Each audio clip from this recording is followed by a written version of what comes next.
We took to the skies this week in Harry Potter Quidditch Champions, and I for one have been having a blast, but this isn't the first dedicated Quidditch game we Potter fans have been able to play.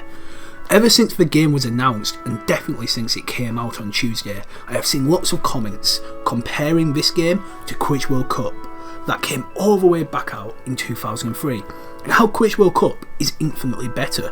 So I thought, hey, I've got a day off, so let's do that. So here is Quidditch World Cup vs Quidditch Champions, the best Quidditch matchup you people have ever seen. I have recently put the time turner on and looked back at Quidditch World Cup in its own retrospective video, and I even gave you guys a history in Quidditch with my Quidditch Through the Ages video. Do check those out, by the way, after this, wink wink. And while you're at it, do leave your thoughts in the comments on these two games, and while you're at it, just subscribe for more awesome Potter content.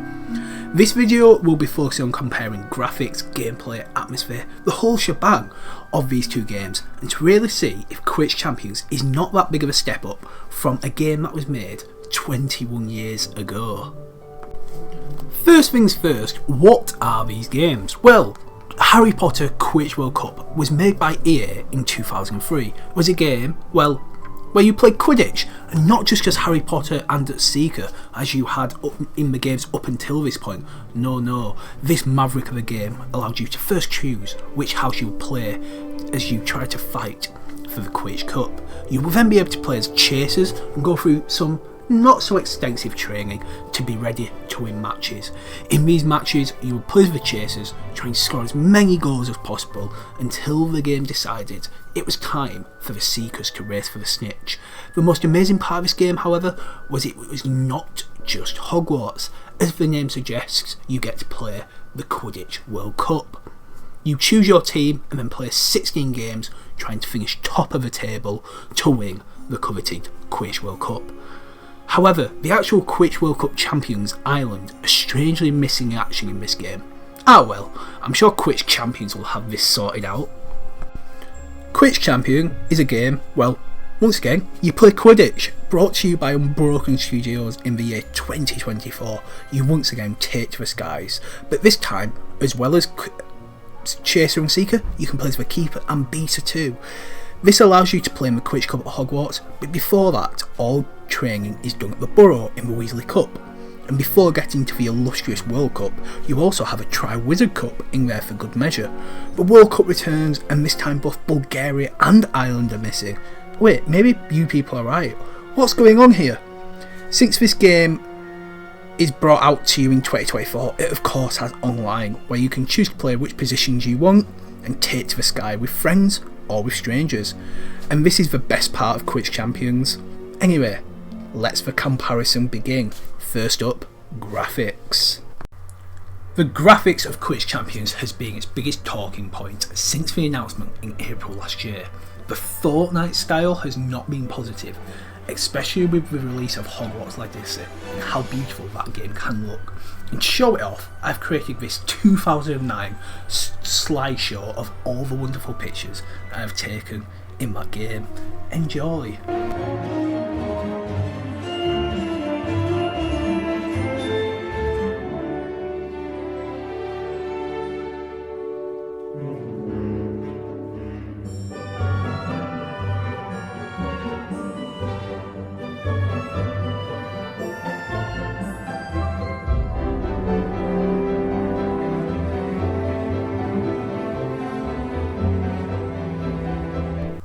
Thank you for enjoying that. Anyways, back to the Quidditch. I must agree, I wasn't the biggest fan of the graphics, nor I still am. However, that is only for the faces of the characters we all know and love, and only select ones too, such as Cho and a few others. Compare this to Quidditch World Cup, which had this 3D animated, used in the early Potter games on the PlayStation 2, Xbox and GameCube, and I sort of understand why people don't think there's been a massive jump up in the art style. It is growing on me though, and not every game does have to look like Hogwarts Legacy or Red Dead Redemption 2, but I do think they are pretty even when it comes to the faces. This is testimony to Quidditch World Cup for looking very good for its time, and having lots of characters too.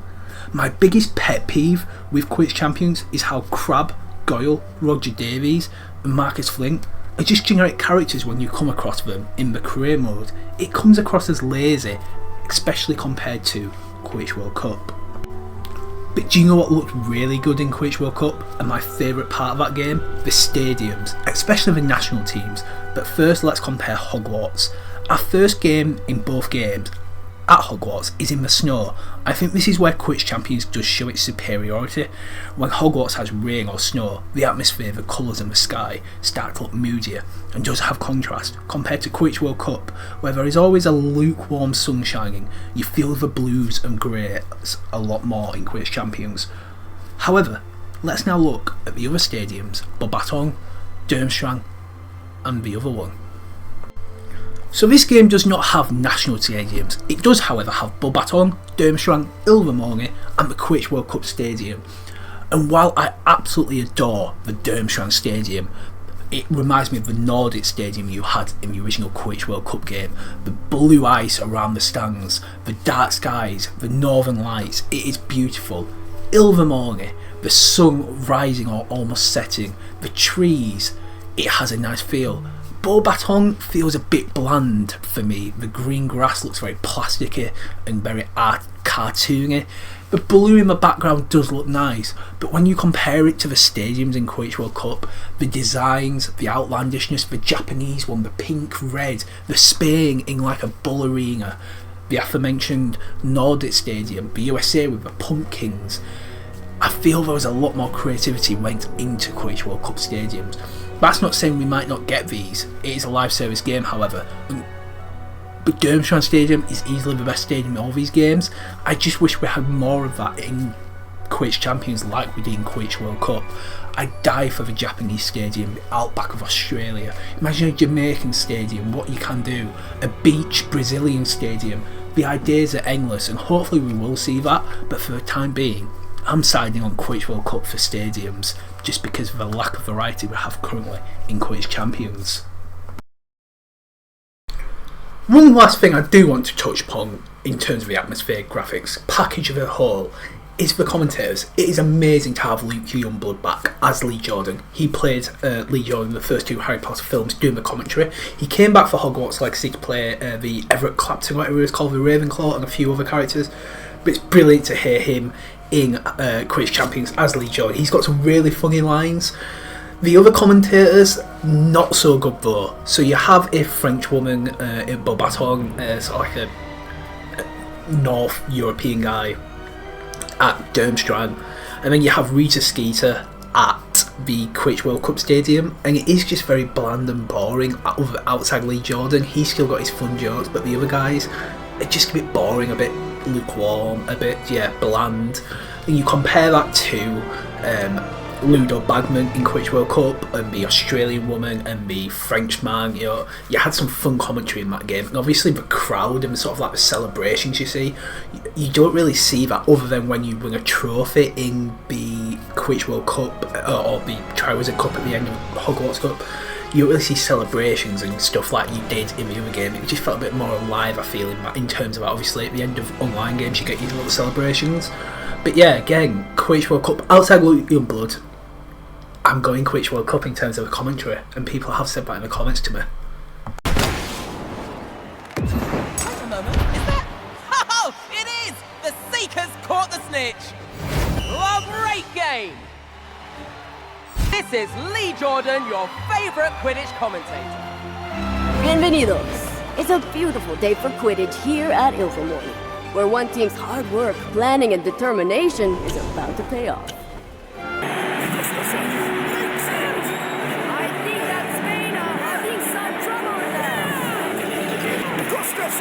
Steals the bottle. Anderson shoots it. The keeper makes it look easy. But let's get on to where Quidditch Champions excels, and it's the gameplay. I have had people comment saying the gameplay in Quidditch World Cup is way better, and I don't think these people have played. No offence to the people who have commented that. Let's start out with just the flying. Side by side right now, the speed, you can alter your height, just free flowing, the smoothness of the flying in Quidditch Champions called to Quidditch World Cup. Quidditch World Cup almost feels like Foster Stone PS1 now, where I described it as like a grandma on a scooter. It's going zzz. Quidditch World Cup, the boost, just how you can move so freely, it just feels so good, even especially as a seeker, but as a chaser, beater, turning the tight corners.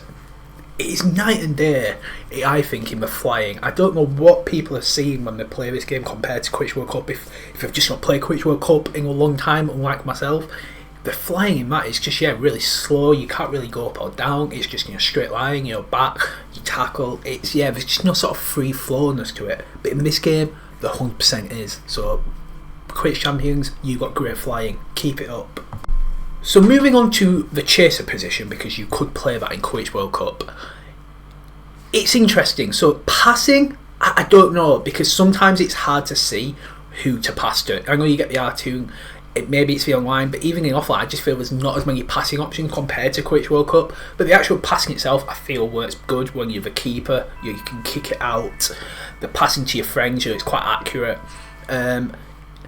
And the quaffle going about, I do actually prefer chaser in Quidditch Champions, like the free flow V. Obviously you can go to the floor, the height, you can weave in and out, you can be a lot more creative. The shooting again, obviously you can aim a bit better, I feel, in this one.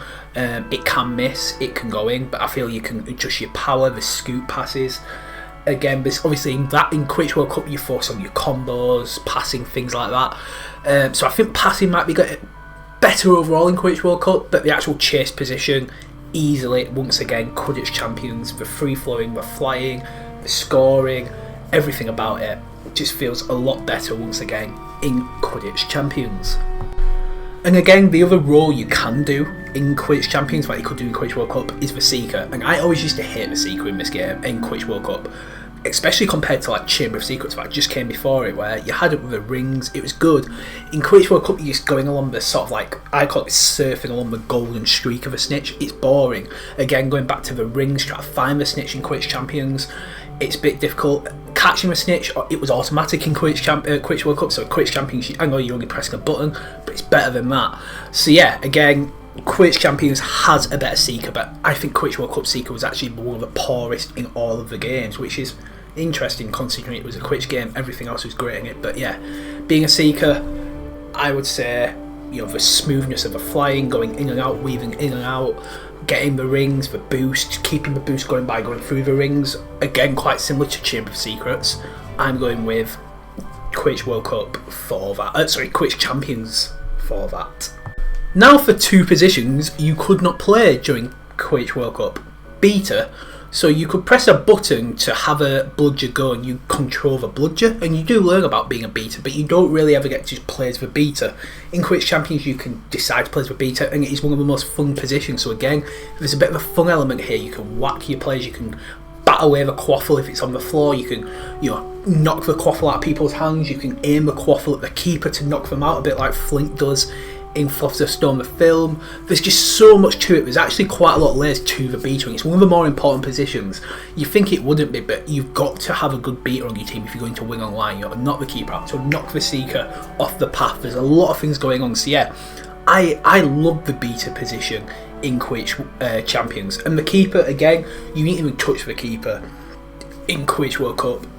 It's a bit of a challenge. You're 3 hoops, but again, the mechanics are fun. It is good. It's just an all-round good experience playing this game online with friends, even solo. So I'm going 100%. The gameplay, the controls, everything. It's going to Quidditch Champions. And there we go. One last thing I just do want to say. The music in both games are absolutely amazing. I love both soundtracks. All Harry Potter games always have good music. Even Deathly Hallows Part 1, even Goblet of Fire, but particularly these two games as well. Brilliant music. I saw the composer tweet on Twitter.